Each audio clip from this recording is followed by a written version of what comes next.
క్రీస్తునందు ప్రియమైనటువంటి దేవుని బిడ్డలారా, ఈరోజు మరొక చాలా ప్రాముఖ్యమైనటువంటి అంశాన్ని మనం తెలుసుకోవాలి. అసలు దేవుడు ఎందుకు ఈ యొక్క సర్వసృష్టిని నాశనం చేయాలనుకున్నాడు? ఒకసారి మనం ఆదికాండము 6వ అధ్యాయం కానీ మనం చూసినట్లయితే చాలా చక్కగా కొన్ని మాటలు మనకు వినపడుతూ ఉన్నాయి. నరులు ఈ లోకములో విస్తరించటం ప్రారంభించబడిన తర్వాత అనేక మంది కుమార్తెలను కంటాన్ని మనం చూస్తూ ఉన్నాం. ఈ సమయంలో దేవుని కుమారులు ఈ భూమి మీదకి వచ్చి వారికి నచ్చినటువంటి నరుల కుమార్తెలను పెళ్లి చేసుకుంటారని మనం చూసాం. తద్వారా వీరందరూ కూడా వారి జీవితాలు మార్చబడ్డాయి. ఈ లోకములో దేవుని యొక్క కుమారులు అనబడి పిలువబడినటువంటి వారు కూడా ఈ లోకంలో పాపం అనేటువంటి ఊబిలోనికి పడిపోవటం జరిగింది. విధేయత లేకుండా ఉండటం, వీటన్నిటిని చూసిన తర్వాత దేవుడు మనస్సు నొచ్చుకున్నాడు. మనస్సుకు గాయమైపోయింది.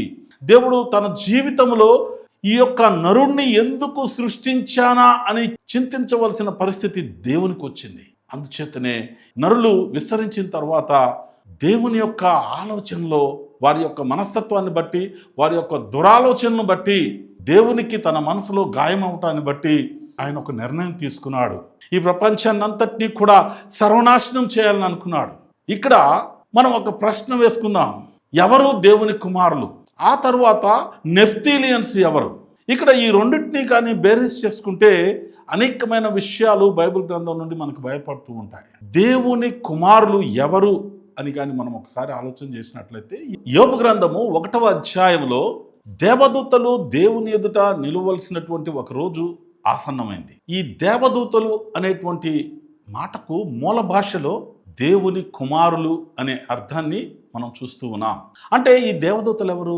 దేవుని కుమారులు. మనము మొట్టమొదటగా కానీ మనం చూసినట్లయితే దేవుని కుమారులు, లూసిఫర్ కూడా దేవుని కుమారుడే.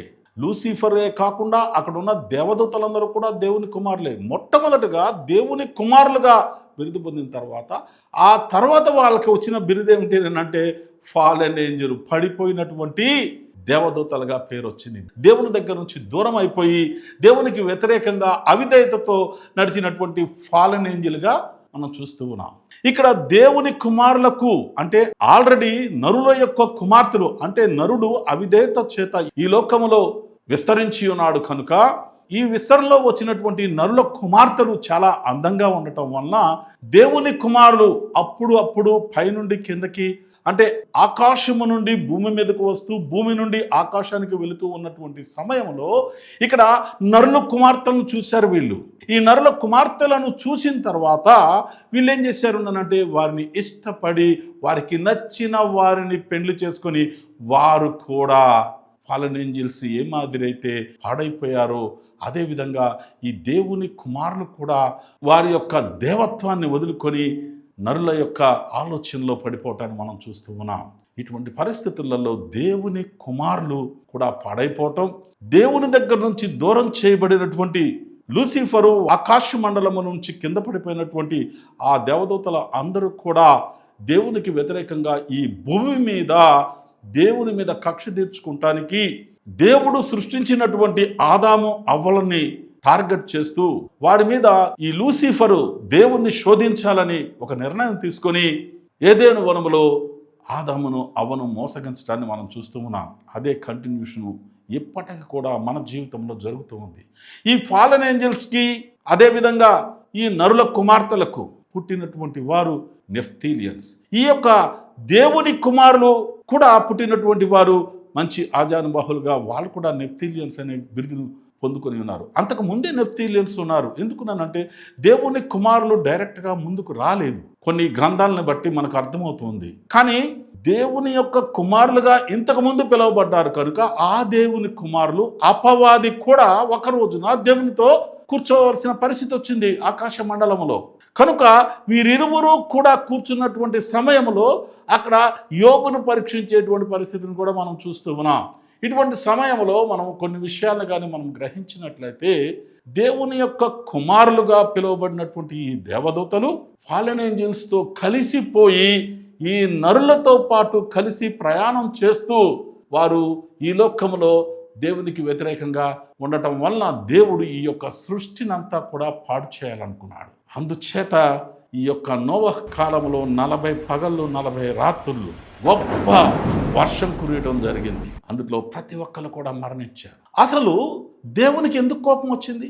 ఇక్కడ ఆల్రెడీ ఫాలెన్ ఏంజిల్స్ ఇహలోకములోనికి వచ్చి నరులను పట్టి పీడిస్తూ నరుల కుటుంబాలని వారి కుమార్తెలను వారికి లోబర్చుకుని ఈ లోకములో ఈ పాపాన్ని విస్తరిస్తూ దేవునికి అవిధేయత చేత ఉండే బిడ్డలుగా తయారు చేసింది. అంతేకాదు దేవునికి వ్యతిరేకమైన జీవితాన్ని జీవిస్తూ దేవుణ్ణి కించపరిచే విధంగా దేవునికి వ్యతిరేకంగా యుద్ధం చేసే విధంగా ఈ నరులను కూడా తయారు చేసింది ఈ ఫాలెన్ ఏంజల్స్. వాళ్ళతో పాటు దేవుని కుమారులుగా అక్కడ ఉంటూ తిరిగి వారు ఈ యొక్క భూమి మీదకు వచ్చినప్పుడు ఈ యొక్క నరుల కుమార్తెలను చూసి ఈ నరులంతా కూడా అవిధేయత చేత విస్తరించి ఉన్నారు కనుక ఇక్కడ మనం చూసినప్పుడు వాళ్ళందరూ కూడా ఏకమైపోవటాన్ని చూస్తూ ఉన్నాం. ఎవరికి సిగ్గు లేదు, ఎగ్గు లేదు, చెడ్డ పనులు చేస్తూ ఉన్నారు, ఇష్టానుకూలంగా బ్రతుకుతూ ఉన్నారు. నా ప్రాణమా తినుము తాగుము సుఖించుము అనేటువంటి జీవితం జీవిస్తూ పురుషులకు పురుషులు స్త్రీలకు స్త్రీలు కూడా ఆ రోజులలో అవిధేయత చేత జీవిస్తూ ఉన్నటువంటి పరిస్థితులు కనపడటాన్ని మనం చూస్తూ ఉన్నాం. అక్కడ దేవుని మాట వినేటువంటి పరిస్థితుల్లో ఒక్కరు కూడా లేరు, కష్టపడే విధానం కూడా వాళ్ళ దగ్గర లేదు. ఇటువంటి స్థితిలో దేవుడు ఒక నిర్ణయం తీసుకున్నాడు. ఇక లాభం లేదు, నేను చేసిన పని కరెక్ట్ కాదేమోనని ఒక ఆలోచన వచ్చింది. అందుకొరకే ఒక నిర్ణయం తీసుకున్నాడు. అక్కడ ఆ నిర్ణయం ఏమిటి అంటే, ఇక నుండి నేను ఈ నరులను చూడటం నాకు ఇష్టం లేదు, ఇక నుండి ఈ నరులతో నాకు సంబంధం వద్దు. అందుకే నేను సృష్టించినటువంటి ఈ నరుల ద్వారా విస్తరించినటువంటి వీరిని అదేవిధంగా నా కుమారులుగా ఉండి నాకు అవిధేయత చేత నాకు దూరం అయిపోయి ఈ లోకములో ఇష్టానుకూలంగా నా ప్రాణమా తినుము సుఖించుము అనేటువంటి పరిస్థితులలో బ్రతుకుతున్నటువంటి ఈ దేవుని కుమారులను ఒకసారిగా నిర్మూలించాలనుకున్నాడు దేవుడు. ఆ నిర్మూలనలో మనం చూసినట్టయితే అక్కడ ఉండేటువంటి ఆ పాప జీవితం ఏ విధంగా ఉందో మనం చూస్తే ఒక్కసారి అవక్కైపోతాం. అటువంటి పరిస్థితులలో వారి యొక్క జీవితాలన్నీ కూడా దేవునికి వ్యతిరేకంగా జీవించే పరిస్థితి వచ్చినప్పుడు దేవుడు ఒక నిర్ణయాన్ని బయలుపరిచాడు. చూశాడు దేవుడు, దేశమంతా అక్కడున్న పరిస్థితులన్నీ చూశాడు. అక్కడ కనపడింది పాపం, కనపడింది అవిధేయత, కనపడింది విచ్చలవిడి, కనపడింది ఇష్టానుకూలంగా బ్రతకటాన్ని చూస్తూ ఉన్నాడు. ఈ యొక్క పనులన్నీ కూడా చూసినప్పుడు ఆయన హృదయం గాయపడింది. ఆయన చింతించాడు.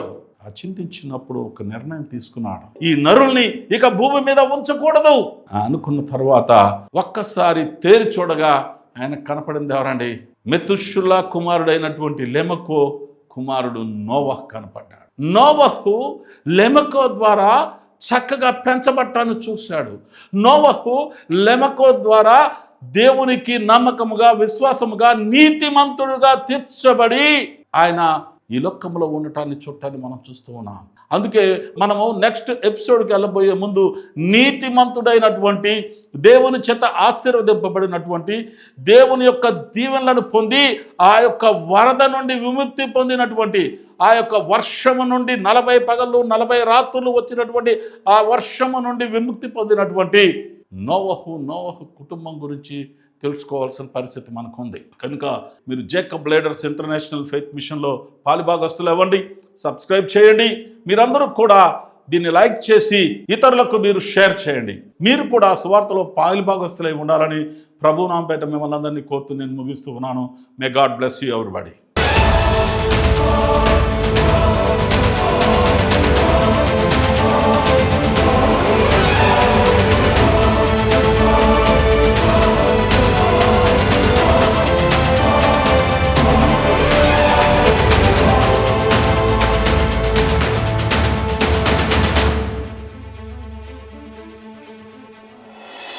Jacob's leader international faith mission YouTube channel ని మీ ముందుకు తీసుకొస్తున్నాము. మీరందరూ కూడా లైక్ చేయండి, షేర్ చేయండి, సబ్స్క్రైబ్ చేసుకోండి. దేవుడి మాటలు దీవించును గాక. ఆమేన్.